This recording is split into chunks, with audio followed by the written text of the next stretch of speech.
नमस्कार। आज हम बीएड प्रथम वर्ष third paper knowledge and curriculum fourth unit समूह गतिकी ग्रुप डायनामिक्स के अंतर्गत समूह वातावरण में निहित स्रोत source content in group environment का अध्ययन करेंगे। सबसे पहले आता है उद्देश्य निर्धारण की विधि, मेथड ऑफ डिसाइडिंग गोल। जब संपूर्ण कक्षा या क्लास द्वारा उद्देश्य निर्धारित होते हैं तब बालकों को अधिक प्रेरणा या मोटिवेशन मिल जाती है।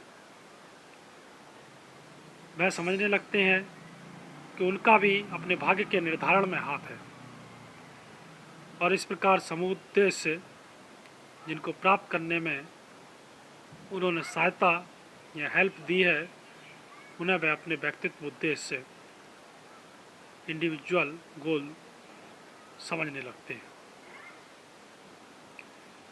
अगला है एक सहायक वातावरण, असिस्टिंग एनवायरनमेंट। अधिक अनुप्रेरणा बालक उस समय भी प्राप्त कर लेते हैं जब अध्यापक या टीचर और स्टूडेंट विद्यार्थी कक्षा में एक सहायक वातावरण बना लेते हैं। असिस्टेंट एनवायरनमेंट एक ऐसा वातावरण या एनवायरनमेंट होता है जिसमें प्रत्येक बालक समझता है कि वह उस समूह का या ग्रुप का स्वीकृत सदस्य है। भाग लेने वाली सदस्यता की स्वीकृति, अप्रूवल ऑफ मेंबरशिप। तीसरी, अधिक अनुप्रेरणा का निहित स्रोत उस सीमा में निहित होता है जिस तक कक्षा के विभिन्न सदस्य भाग लेने वाले सदस्य के रूप में स्वीकृत हो जाते हैं, अप्रूव्ड हो जाते हैं। जब यह स्वीकृति हो जाती है तब प्रत्येक को दूसरे सदस्यों के ज्ञान, नॉलेज, कला, आर्ट और योग्यता, एलिजिबिलिटी का लाभ मिलता है। अब विद्यार्थी केवल शिक्षक के ऊपर ही आश्रित नहीं रहते, इसके अतिरिक्त विद्यार्थियों में अधिक अच्छी समझ भी विकसित हो जाती है। सदस्यता की स्वीकृति प्रत्येक विद्यार्थी को इस बात का अवसर देती है कि वह समूह को अपना निजी योगदान दे सके।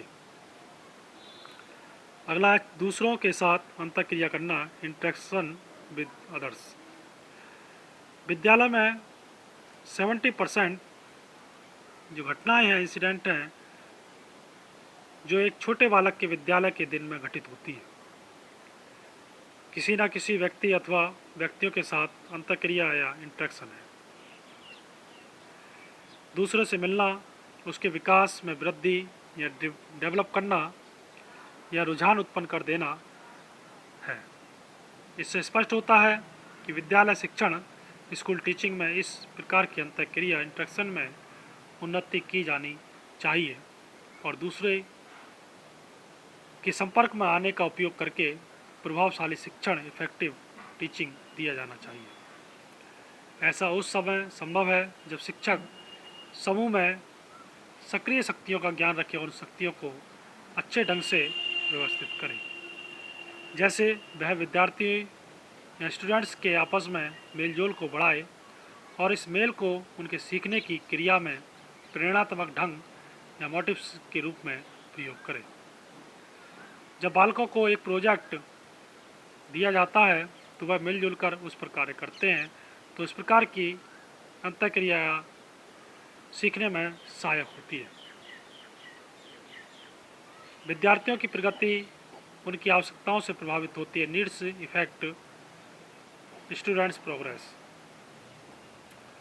थैलेन के अनुसार कक्षा के समूह,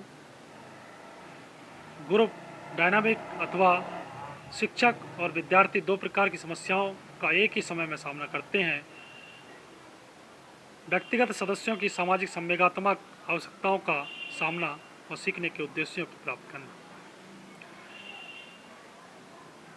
अच्छा सीखना, गुड लर्निंग उस समय होती है जब वह टोली का सदस्य हो जाता है और उसकी सामाजिक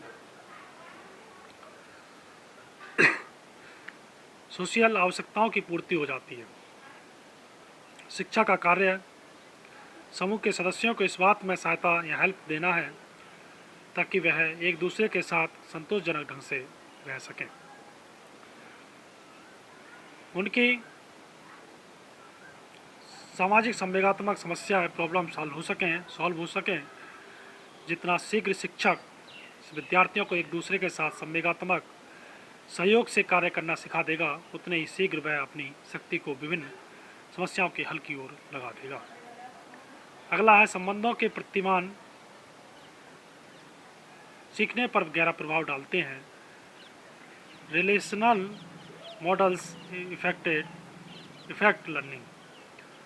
होवार्ड ने कक्षा की अंतर क्रिया इंस्ट्रक्शन में मनोविज्ञान साइकोलॉजी का अध्ययन दो प्रकार से किया। एक तरह से तो उसने समूह केंद्रित ग्रुप डायनामिक कक्षा की अंतर क्रिया का अध्ययन किया और दूसरे ढंग से शिक्षक केंद्रित कक्षा की अंतर क्रिया का अध्ययन किया। उसने पाया कि प्रत्यक्षीकरण परसेप्शन, भाव, अंतःक्रिया, संबंध और संभवतः विद्यार्थियों के व्यक्तित्व विकास पर्सनैलिटी डेवलपमेंट सब प्रत्यक्ष रूप से कक्षा में सामाजिक अंतःक्रिया की मात्रा से संबंधित है। अगला है समूह संगठन प्रकृति, group organisation nature. Jennings, Moreno, Tryon और दूसरे समाज मिति शास्त्रियों ने कक्षा में जो सामाजिक संबंध सोशल रिलेशनशिप होते हैं उन प्रतिमानों का पता लगाया। जेनिंग्स ने दिखाया कि किस प्रकार संबंधों का जाल जो सीखने में महत्वपूर्ण है संचारण के लिए होता है। यह जाल बताता है कि कौन संचारण करेगा और किसके साथ किस प्रकार विचार और भाव फैलते हैं, किस प्रकार का नेतृत्व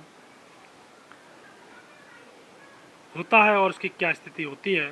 व्यक्तिगत व्यवहार या बिहेवियर अधिकतर छोटे समूहों से नियंत्रित होता रहता है। अगला है शिक्षक द्वारा समूह सहभागिता का उपयोग, use of group cooperation by teacher. हम शिक्षा मनोविज्ञान एजुकेशनल साइकोलॉजी के महत्व का वर्णन करते समय इस बात पर बल दे चुके हैं कि मनोवृत्ति और व्यवहार बिहेवियर में परिवर्तन चेंज समूह में परिवर्तन लाने से सरलता से हो जाता है। लेविन ने यह प्रदर्शित किया है कि जब समूह निर्णय बन जाते हैं तब परिवर्तन की व्यग्रता व्यक्तिगत पसंद से स्वतंत्र हो जाती है। अतः व्यक्ति मुख्यतः समूह के सदस्य की भांति कार्य करते हैं। धन्यवाद।